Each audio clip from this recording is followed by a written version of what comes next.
तो देखो बच्चों, अब हम क्या करेंगे, प्रश्नावली 7.1 का जो क्वेश्चन नंबर आपके सामने 8वां है वो करेंगे। देखिए ऐसे क्वेश्चन जो है ना वो इंपॉर्टेंट होते हैं, ऐसे क्वेश्चन जो है एग्जाम में बहुत बार पूछे जाते हैं, क्योंकि इनमें थोड़ा सा लॉजिक होता है और इसके अंदर आपके दूरी सूत्र का प्रयोग भी आ जाता है, आपको कितने तरह से कार्तीय निर्देशांक पद्धति के बारे में अच्छे से नॉलेज है वो भी पता चल जाता है, आपको गुणनखंड करने आते हैं नहीं आते वो सारी जानकारी भी एग्जामिनर को पता चल जाती है, और इसके साथ साथ यानी कि आपका बेसिक्स जो है ना वो कितना स्ट्रॉन्ग है, आपकी कितनी कमांड है उस चीज के ऊपर, ऐसे क्वेश्चंस के अंदर जो है वो एग्जामिनर अच्छे से आपके इन सब गुणों को पता लगा सकता है। कैसे, अब देखिए, अब जैसे ये क्वेश्चन क्या दिया हुआ आपके सामने कि y का वो मान ज्ञात कीजिए जिसके लिए बिंदु P जो आपको वैल्यू दी है बिंदु P की और बिंदु Q जो आपको वैल्यू दी है उनकी जो बीच की जो दूरी है वो 10 मात्रक है। अब देखिए y का हमें मान ज्ञात करना है, ठीक है, और पॉइंट P और Q के बीच की दूरी हमें दे दी उसने। इससे पहले वाले क्वेश्चंस में हम क्या कर रहे थे, हमें पॉइंट्स दिए होते थे, हम उनके बीच की दूरी निकालते थे कि हाँ भाई ये 2 पॉइंट्स है, हमें इनके बीच की क्या निकालनी है, दूरी निकालनी है। अब उसने क्या कर दिया, पॉइंट्स दे दिए, लेकिन देखिए एक पॉइंट जो दिया है x का मान भी है y का मान भी है, ठीक है, x का मान 2 है, y का मान -3 है। अब क्या पॉइंट को देखिए, x का मान तो 10 है, बट क्या आपको y का मान पता है, क्या y का मान नहीं पता, उसको क्या कर दिया, अज्ञात छोड़ दिया, आप ढूंढ के बताओ, और हमें बीच की दूरी दे दी। जैसे मैंने आपको इसे प्रीवियस क्लासेस में बताया था बच्चों कि एग्जामिनर को हमसे क्वेश्चन जब सॉल्व करवाना होता है तो ऐसे तो है नहीं कि वो कहीं और से उठा के ले आएगा, आपके प्रश्न के अंदर ही उत्तर छिपा होता है। हमारा काम होता है मैथ्स के अंदर लॉजिक लगा के उस क्वेश्चन को समझना, उसकी भाषा समझ के उसको पूरा एनालाइज करना कि कैसे हम इस क्वेश्चन को सॉल्व करेंगे। अब देखिए हमेशा क्या होता है, जब बिंदु दिए होते हैं तो दूरी निकालने को पूछ लेते हैं। अब दूरी दे दी तो हमें एक बिंदु के अंदर जो y की वैल्यू नहीं दी है वो हमें फाइंड करनी है, तो कैसे करेंगे।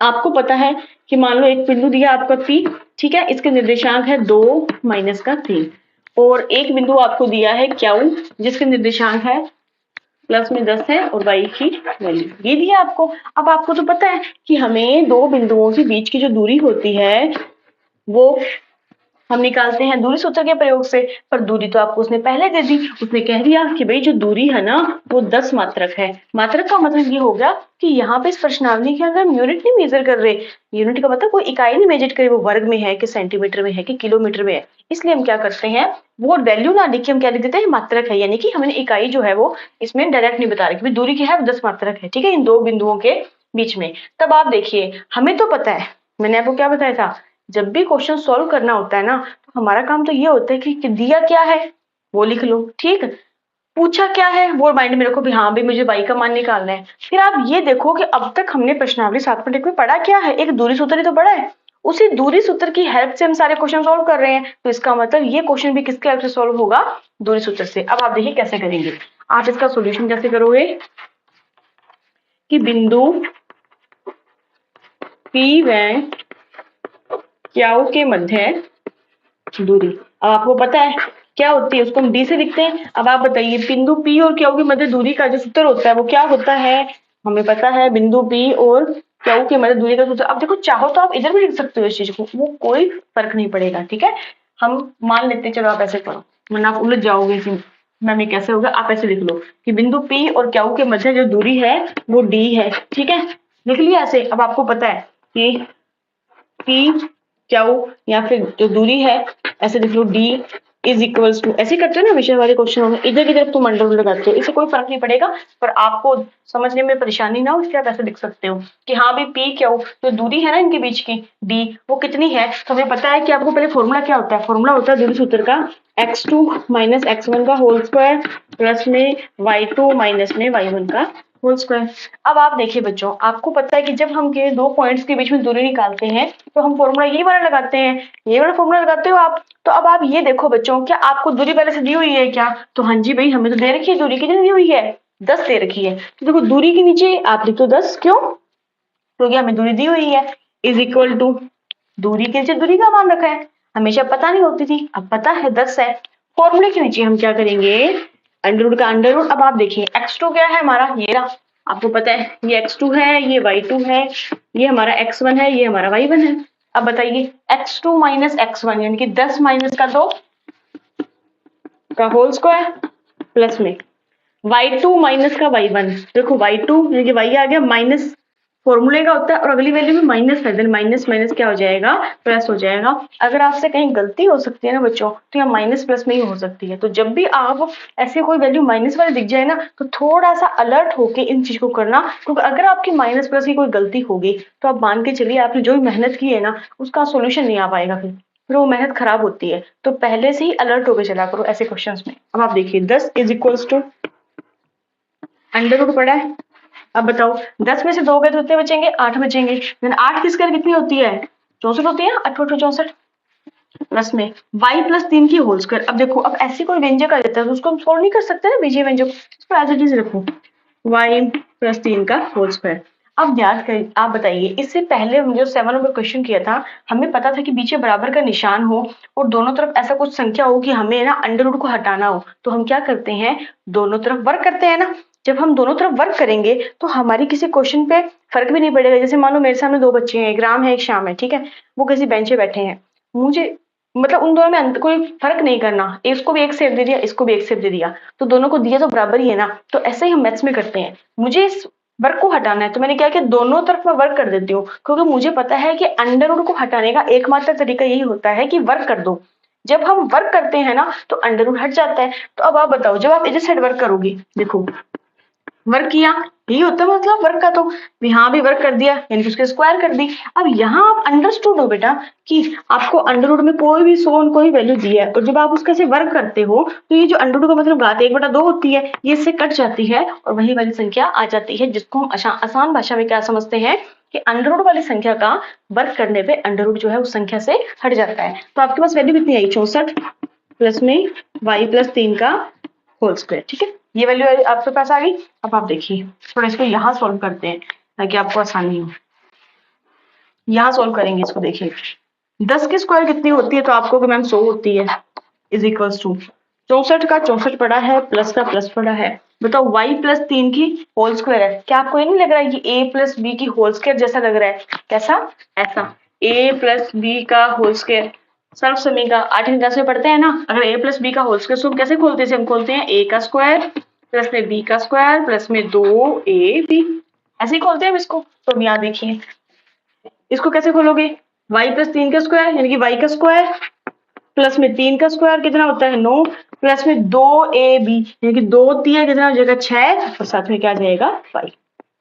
उम्मीद करती हूँ कि आपने 8th क्लास में जो है ऐसे वाले क्वेश्चंस बहुत सारे किए थे उस प्रश्नावली के अंदर, तो आपके बेसिक्स जो है वो क्लियर होंगे। अगर आपको नहीं भी आता तो भी कोई दिक्कत नहीं है, आप इनकी साथ साथ प्रैक्टिस किया करें।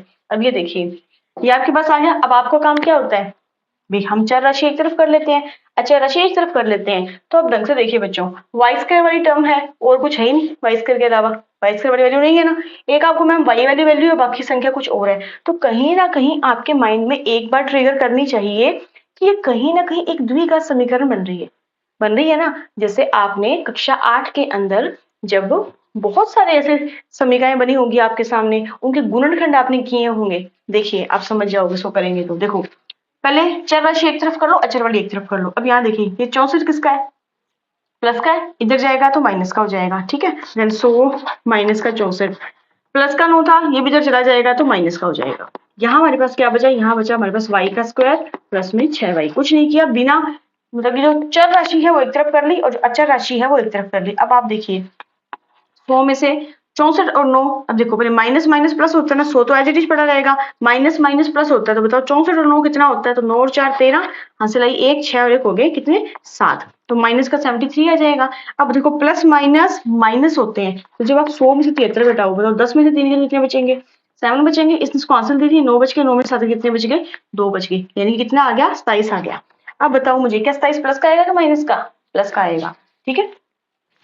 और बराबर आपके जो है सामने चल ही रहा है क्या, वाई स्क्वायर प्लस में 6y।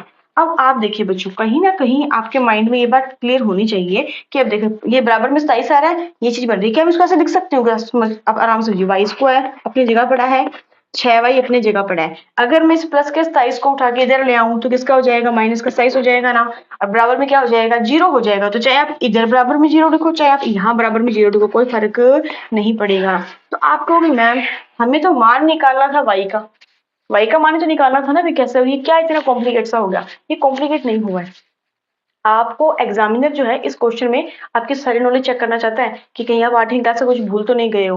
तो देखिए आसान सा क्वेश्चन था। हमने सबसे पहले क्या किया, दूरी सूत्र लगाया। हाँ भाई, दूरी सूत्र हमें पता है क्या होता है, x2 - x1 का whole square plus y2 - y1 का होल स्क्वायर। यहाँ आप फॉर्मूले के अंदर जो है अकॉर्डिंग वैल्यू पुट कर रहे हो जो हमें दी हुई है, ठीक है। और हमें क्योंकि दूरी पहले से ही पता है कि दूरी का मान कितना है, 10 है, वो आपने सामने रखा। तो जब आपने इसको सोल्व किया ना, तो आपके सामने एक इस तरह से द्विघात समीकरण, द्विघात समीकरण क्यों, देखिए बहुपद वाली प्रश्नावली पढ़ी थी ना इससे पहले, अगर नहीं पढ़ी है तो आप जाके देख सकते हैं। मैंने इसी YouTube चैनल पे ऊपर सेकंड नंबर प्रश्नावली बहुपद जो है वो बहुत अच्छे से समझाई हुई है, तो आप देखना। चर राशि की अधिकतम घात कितनी है, 2 है ना, इसका मतलब ये द्विघात वाली समीकरण है। तो अब हमें क्या करना है, इस द्विघात समीकरण को सोल्व करना है। अब आपको पता है 2 घात वाली समीकरण है, तो y के कितने मान पॉसिबल है, 2 मान पॉसिबल है। हमें तो y का मान निकालना था, तो यहाँ से हम क्या कर लेंगे, y का मान निकाल लेंगे। तो आप पहले इसको इतना नोट कीजिए, फिर हम जो है आगे सॉल्व करते हैं इस समीकरण को। पहले आप इसे अच्छे से नोट करिए। अब हम क्या करेंगे, इसके गुणनखंड।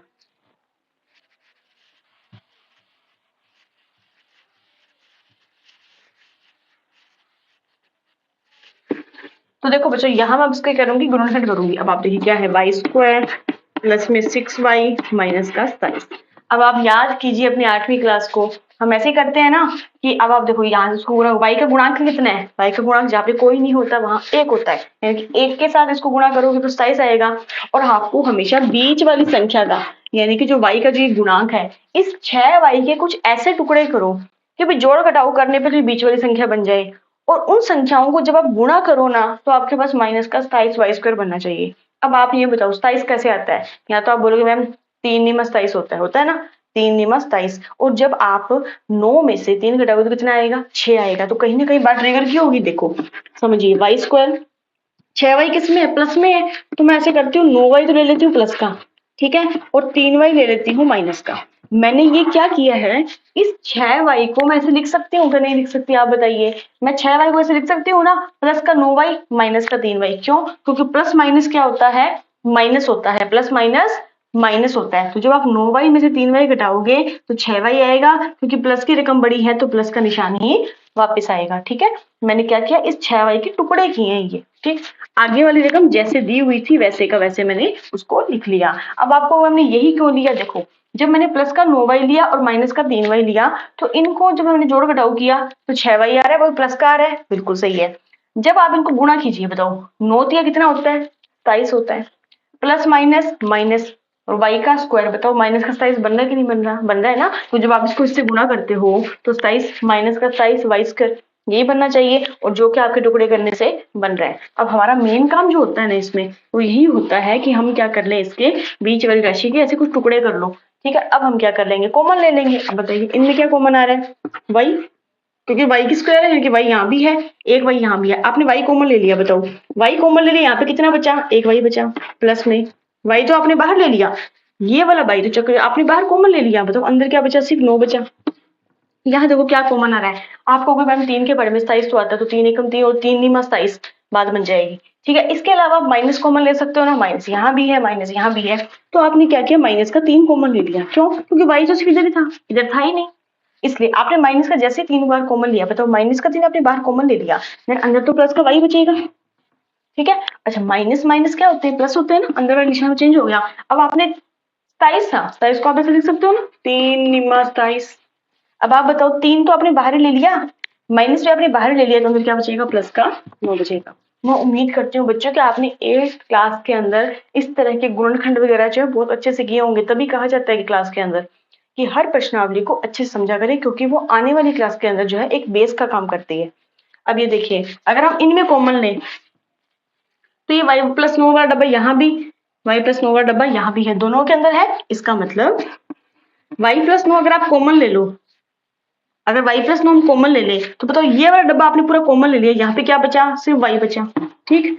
ये वाला डब्बा तो आपने पूरा कॉमन ले लिया बाहर, यहाँ पे क्या बचा, सिर्फ माइनस का 3 बचा। तो ये लो जी, आपके पास इसके क्या हो गए, टुकड़े हमने कर लिए। अब आपको पता है हमें तो वैल्यू निकालनी है ना y की, बराबर 0 चल ही रहा था। बताओ y की कितने मान आ गए, जब आप y+9 को 0 के बराबर रखते हो तो बताओ y का मान कितना आएगा, प्लस का अंदर जाके माइनस का हो जाएगा, माइनस का 9। तो एक वैल्यू तो आपके पास ये आ गई। दूसरी वैल्यू क्या आएगी, y - का 3 को 0 के बराबर रखोगे जब आप, तो y का मान कितना आ जाएगा, माइनस का 3 हो जाएगा, किसका आ जाएगा, प्लस का 3 आ जाएगा। तो एक तरह से आपके पास जो है यही कहा था, y का वो मान ज्ञात करो जिसके लिए इस बिंदु P और Q की जो दूरी है बीच की वो 10 मात्रक आती है। तो आपके पास y के यहाँ पे दो मान शो हो रहे हैं, एक है माइनस का 9 और एक आ जाएगा 3 आएगा। ठीक है, तो आप इसे यहाँ तक नोट कीजिए और फिर हम इसको थोड़ा आगे और समझते हैं कैसे हम इसमें वैल्यू जो है y की कौन सी वैल्यू पुट करेंगे। तो आप नोट कीजिए, मैं इधर वाला मिटा रही हूँ। अब आप देखो बच्चों, ये था P पॉइंट, ये था आपका Q पॉइंट। ठीक है, y यहाँ पे ये वाला था ना, ठीक है, ये वाला वैल्यू था। अब आपके पास y के दो मान आ गए। आपके पास y का मान आया है एक तो माइनस का 9, या आप ये लिख सकते हैं कि y का मान आया है आपके पास प्लस का 3 है। ठीक है, अब आप देखिए कौन सा हो सकता है। पॉइंट P करेंगे, इसको चेक करने के लिए कि इनमें से हमारा कौन सा मान सही जाएगा, हम क्या करते हैं, दूरी सूत्र लगा के देखते हैं। कैसे, आपको पता है कि पॉइंट P कितना था, आपके पास 2 था और माइनस का 3 था, और पॉइंट Q जो था आपके पास था 10 और y का मान, अब यहाँ पे y था, एक बार अपने माइनस का 9 लेके देखते हैं। ठीक है, y का वैल्यू माइनस का 9 ली। अब आपको पता है ना कि दोनों की मतलब दूरी है कितनी, 10 ही है, लेकिन हम फॉर्मूले से देखें तो x2 माइनस x1 यानी कि 10 माइनस का 2 का होल स्क्वायर प्लस में y2 माइनस का y1 देन माइनस का 9, ये माइनस प्लस हो जाएगा तो प्लस का 3 का स्क्वायर। अब देखिए P Q is equals to 10 में 2 गए 8, 8 की स्क्वायर होती है 64, माइनस का 9 प्लस का 3, माइनस प्लस माइनस होता है, 9 में 3 गए तो 6 आएगा, माइनस का आएगा 6, लेकिन स्क्वायर है तो माइनस प्लस हो जाएगा, और 6 का वर्ग कितना होता है, 36 होता है। तो देखो बच्चों P Q की वैल्यू कितनी आएगी, 64 और 36 कितने हो जाते हैं, अंडर में आ जाएगा 100 हो जाएगा। और आपको पता है कि 100 एक पूर्ण वर्ग संख्या है, तो इसका वर्गमूल कितना आ जाएगा, इसका यानी कि जो 100 है इसका जब वर्गमूल करेंगे तो कितना बाहर आ जाएगा, 10 बाहर आ जाएगा। और आपको पता भी है, जो आपको दिया भी हुआ था कि दो पॉइंट्स के बीच में जो दूरी है वो कितनी है, 10 है। बताओ सही आ रहा है कि नहीं आ रहा, बिल्कुल सही आ रहा है। इसका मतलब y का मान जो है हमारा माइनस का 9 का है, एज इट इज बिल्कुल सही है। ठीक है, तो आप हम ऐसे कर सकते हैं। अगर आप चाहते हो नहीं मैम हम 3 वाला भी चेक करके देखेंगे, तो कोई इशू नहीं, हम उसको भी चेक करके देख सकते हैं। तो अब आप क्या करो, इसी वाले फॉर्मूले के अंदर हम किसका मान लगाएंगे, हम क्या करते हैं, y का मान अब क्या लेके देखते हैं, प्लस का 3 लेके देखते हैं। ठीक है, अब सूत्र तो वही रहेगा, दूरी सूत्र बताओ भाई, x2 माइनस x1 यानी 10 में से 2 का माइनस का 2 स्क्वायर प्लस में y2 माइनस y1 माइनस ये भी था, देन ये प्लस का हो जाएगा, ये लो। अब आप बताओ 10 में से 2 गए 8, 8 की स्क्वायर होती है 64 प्लस में 3 और 3 कितने होते हैं, 6 होते हैं, 6 के स्क्वायर करोगे कितना आ जाएगा, 36 आ जाएगा, 36 आ जाएगा। तो बताओ कितना बना, वही फिर से देखो 64 और 36 कितने होते हैं, 100 होते हैं। तो बताओ फिर से अंडर रूट 100 आया, वर्गमूल किया तो कितना आ गया, 10 आ गया। इनकी y की दोनों ही वैल्यू जो है बिल्कुल सही आई है। तो देखिए इस तरह से इस क्वेश्चन को हमने सोल्व किया। जो मैंने आपको इसको बाद में आपको जो सोल्व करके दिखाया ना, ये कुछ जरूरी नहीं है एग्जाम में करके दिखाना कि आप उसको प्रूफ करके दिखाओ कि देखो भाई सही आ रहा है कि नहीं आ रहा। आपसे क्वेश्चन में ये पूछा था कि भाई दो बिंदु दे दिया आपको, ठीक है, P और Q, ठीक, उन दोनों के बीच की दूरी आपको पहले से दे दी, और एक पॉइंट के अंदर ना मान आपको y वाला दिया नहीं हुआ था, वो पूछ लिया कैसे निकालोगे। तो देखो बेटा इस क्वेश्चन के अंदर आपको उलझना नहीं है, आपके माइंड में क्लियर होना चाहिए। दो पॉइंट्स आपको दिए थे, बीच की दूरी आपको दे रखी थी, आपने सिर्फ दूरी सूत्र लगाया, दो बिंदुओं के बीच की दूरी सूत्र लगाया, एक साइड डी का मान जो दूरी दे रखी थी वो बराबर चला, वहां से हमारे पास जो है एक समीकरण बनी, द्विघात समीकरण बने। उस द्विघात समीकरण को आपने जैसे ही सॉल्व किया आपके पास y के दोनों मान आ गए। तो हमें यहाँ तक ही एग्जाम में करके आना है।